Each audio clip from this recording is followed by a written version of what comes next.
My first question, Minister, is as the Mayor of Polokwane, what was your involvement in making investments? I understand that there's a structure there, there's a municipal manager, there's people who do the finances and make decisions, but as the Mayor, the buck stops with you really for everything. And so how involved were you and how much did you know about investments in general and in this one in particular?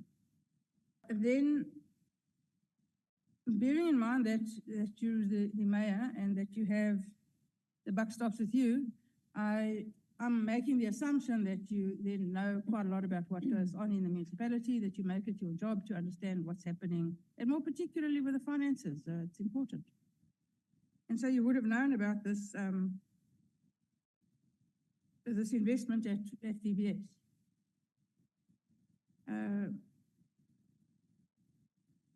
And my question is really this. VBS is not a normal bank, it's a mutual bank, or was a mutual bank, in which municipalities were not authorized to invest. And you do in your statement make mention of other investments, Standard Bank, Nedbank, ABSA, investing.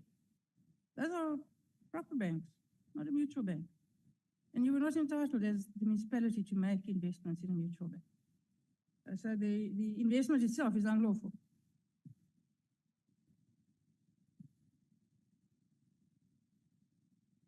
You also say that Ganda Wealth Solutions is not a typical contractor in the strict sense of the word, in that the municipality did not pay them for their services rendered.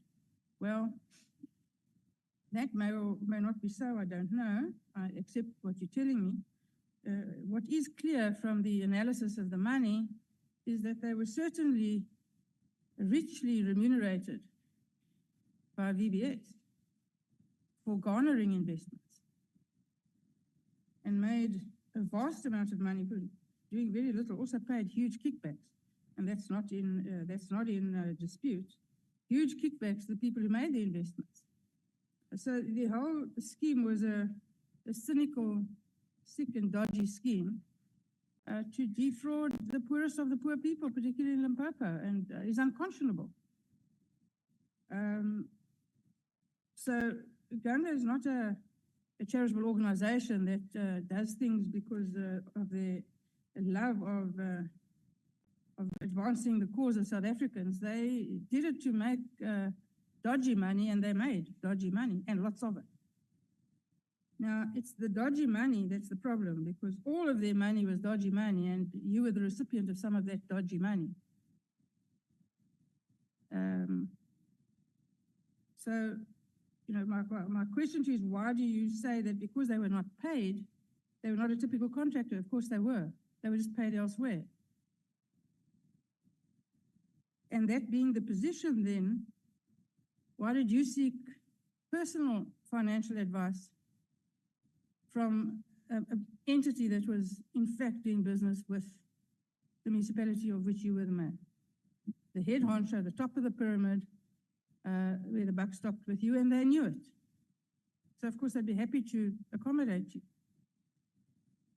because you've seen what kind of investments were being made for them and the benefits that they accrued from those investments.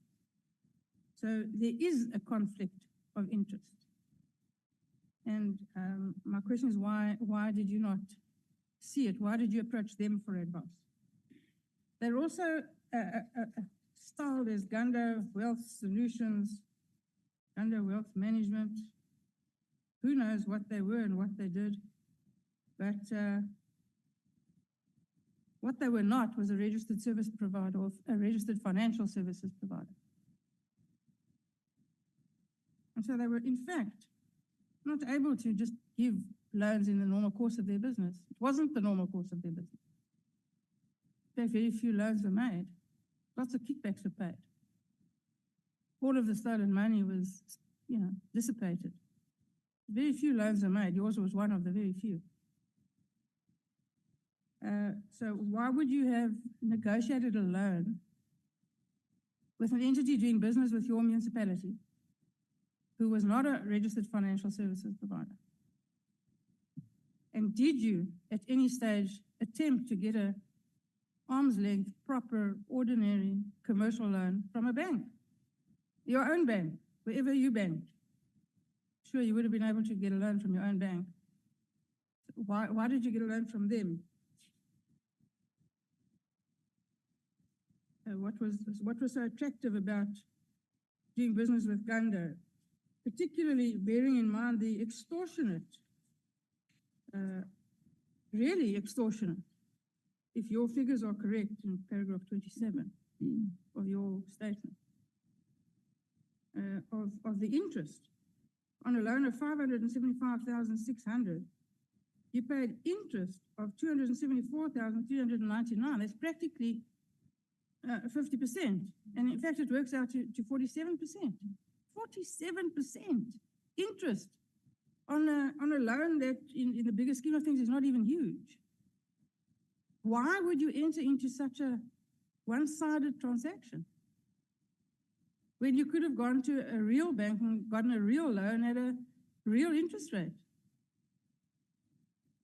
It makes no commercial sense whatsoever, none. And so it makes the whole transaction, forgive me, look exceptionally suspicious. Also, the timing thereof is exceptionally suspicious. Money flows from the municipality to VBS, money flows from VBS to Ganda, money flows from Ganda to the purchase of the coffee shop, all in the space of a very short period of time. It may be a coincidence, but in a long time of operating in the criminal justice system, I've learned to be very suspicious of a confluence of coincidences. And normally, they point to trouble. And I see no reason to have less suspicion about this entire matter. So if you could help me with that. I'm also then interested in the name of the investment group, T5 Investment Group. Where did the name come from? Was it a shelf company? And if not, what does the T5 stand for? Your name is Thembi. Is it related to you somehow? Have you got 5 investment companies? Is that what the 5 is for? I would be interested to know more about the name. Then I'll move off of that subject because I'm sure that my colleagues have questions and will cover it, but I must deal with the glaring current conflict of interest that certainly exists, whether you want to see it or not, Minister, with respect. That certainly exists between yourself and the National Prosecuting Authority. We all remember, some of us more painfully than others, the demise of Advocate Vusi Pikoli as the National Director of Public Prosecutions when Jackie Selebi was prosecuted, and he wouldn't back down. He was instructed to not proceed with the prosecution by the Minister of Justice.